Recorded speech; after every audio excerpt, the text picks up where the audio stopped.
Hola, comment tu vas? J'espère que tu vas bien. Alors comme tu le vois, on est dans Photoshop aujourd'hui parce que la dernière fois, je vous ai montré mes outils préférés pour la retouche chromie dans Photoshop.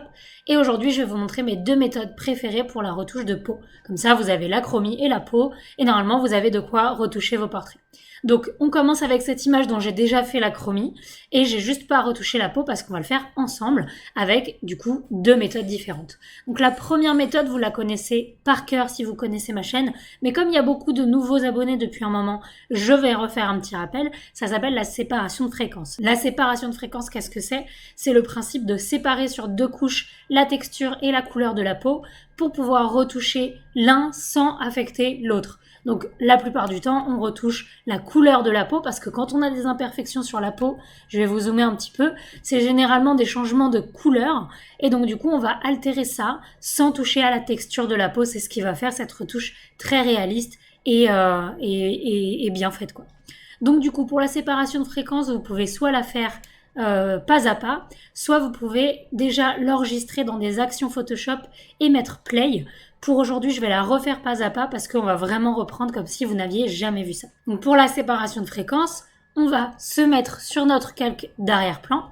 On va le dupliquer deux fois. Pour ça, on va faire CTRL-J, CTRL-J. On a dupliqué deux fois notre arrière-plan. Je vais les renommer couleur et texture. Comme ça, je reste organisée et c'est plus simple pour vous de comprendre au fur et à mesure. Donc pour l'instant, on va enlever la texture. On va juste se mettre sur la couleur. Et pour garder la couleur sans avoir la texture de la photo, qu'est-ce qu'on va faire? On va tout simplement mettre un flou gaussien.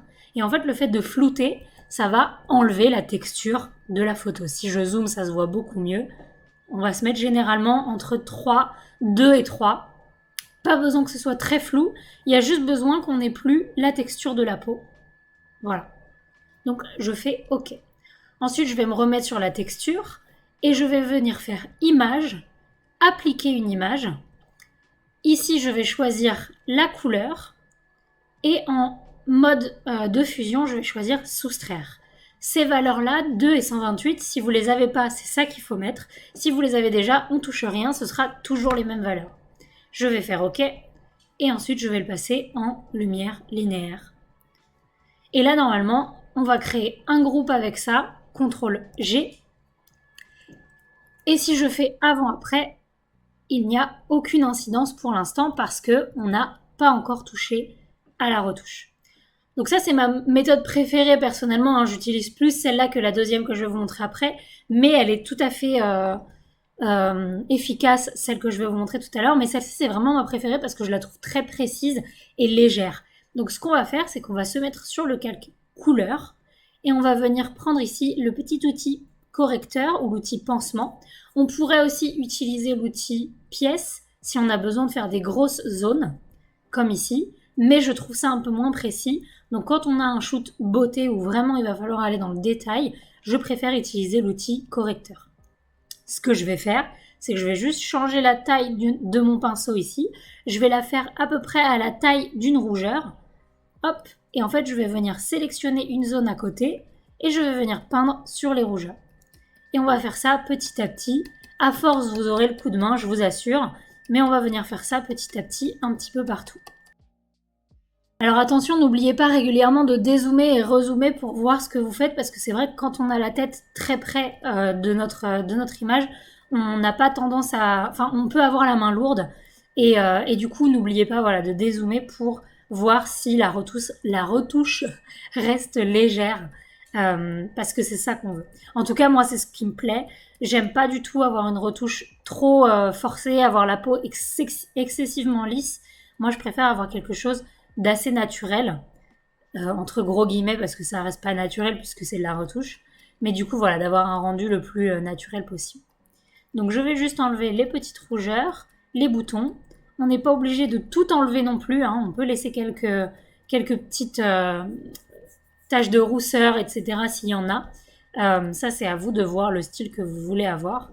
Moi, personnellement, j'aime bien laisser quelques taches de rousseur, mais quand c'est un portrait comme ça, là, je trouve que la modèle avait vraiment une peau de porcelaine et je veux vraiment avoir ce rendu-là sur ma retouche. Donc, on va essayer d'être vraiment assez lisse. Donc, je vais vous passer en accéléré toute la séquence où je vais faire la retouche parce que je veux juste vous montrer ce que ça donne comme rendu final.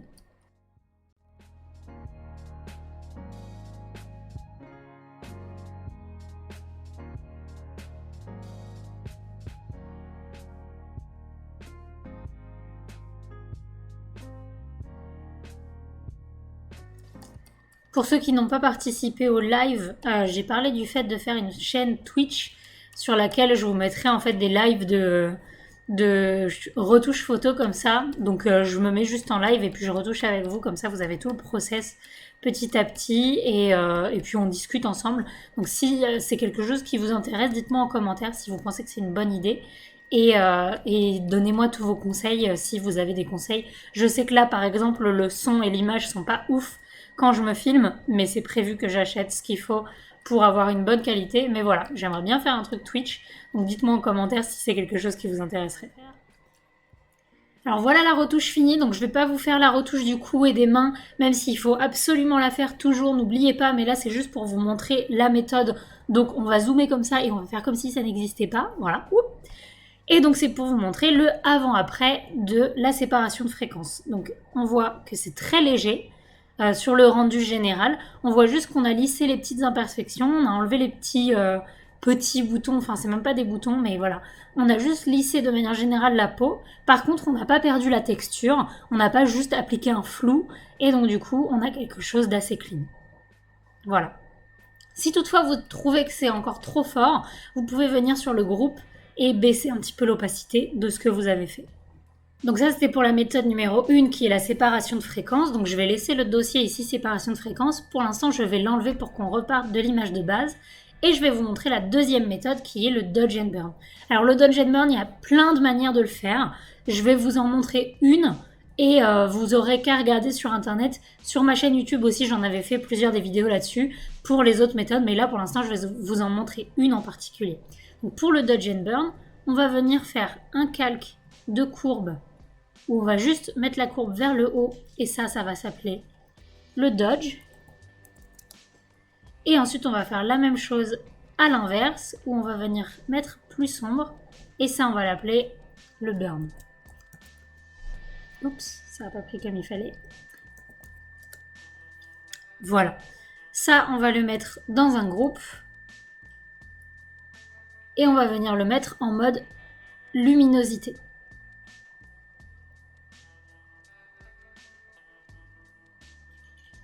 Hop, luminosité, luminosité, luminosité. C'est le dernier. Voilà. On va faire CTRL-I pour ne pas l'appliquer. Donc là, on voit qu'on n'a rien appliqué. Et c'est seulement avec le pinceau qu'on va venir appliquer les Dodge and Burn. Et on va prendre du coup un pinceau avec une opacité très légère. On va aller sur du 9%. Et encore, je pense que c'est peut-être un petit peu beaucoup. Donc le principe du Dodge and Burn, là je vais me mettre sur le Dodge pour l'instant, c'est qu'on va juste venir du coup éclaircir et assombrir les petites zones qu'il y a sur la peau. Donc il va vraiment falloir être très très léger sur ce qu'on fait. Ça c'est vraiment pour une retouche très douce, mais c'est appliqué par beaucoup pour faire la retouche de peau. Moi personnellement c'est pas ma méthode préférée, mais c'est vrai que quand on la maîtrise, ça donne des rendus vraiment très qualitatifs. Hop. Donc on va venir tout simplement peindre en Dodge et en Burn toutes les petites imperfections de la peau. Alors sur les retouches photo en lumière naturelle, je trouve qu'on peut être vraiment très léger. Hop, là on est à 9, c'est même un peu trop. On va se mettre à 5. On peut se mettre un peu loin en fait pour voir la retouche et pas besoin d'être très près dans l'image.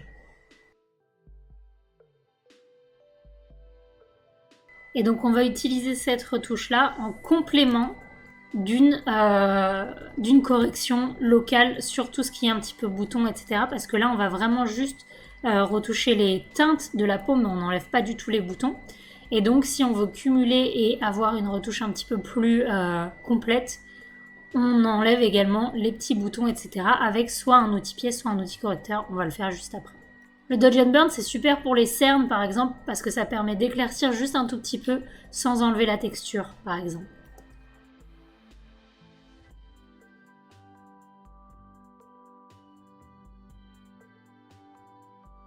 Et ensuite, comme je vous ai dit, en complément de cette méthode, on va dupliquer le calque d'arrière-plan.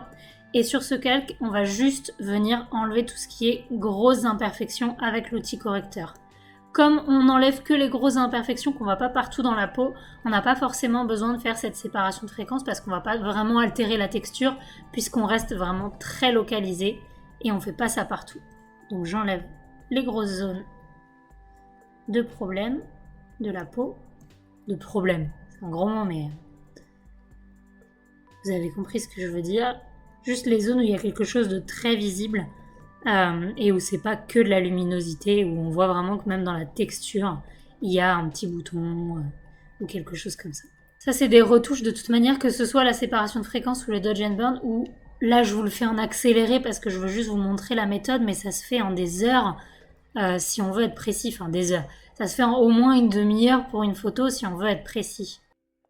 On va s'arrêter là, je vais juste vous montrer du coup le rendu sur le dodge and burn. Donc on va mettre tout ça dans dans ce groupe, voilà. Et je vais vous montrer le avant-après du dodge and burn. Donc dodge and burn et séparation de fréquence. Personnellement, je préfère la séparation de fréquence, je trouve que ça lisse encore plus la peau, même si je veux pas que ce soit extrêmement lisse, mais je trouve ça un petit peu plus précis. Mais avec le dodge and burn, on peut déjà faire une retouche de peau clean et ça donne quelque chose de très joli. Voilà, sur ce, j'espère que cette vidéo vous a plu. Il faut pratiquer, c'est vraiment que comme ça que vous allez maîtriser un petit peu plus ces outils. Donc voilà, n'hésitez pas à m'envoyer vos photos si vous voulez que je vous donne un petit peu un avis dessus, ce serait avec plaisir. Et comme d'habitude, n'oubliez pas de vous abonner à la chaîne, de mettre une cloche pour louper aucune des nouvelles vidéos, de vous abonner à mon Instagram parce que vous êtes beaucoup plus nombreux sur YouTube. Et moi, comme d'habitude, je vous fais des bisous. Ciao!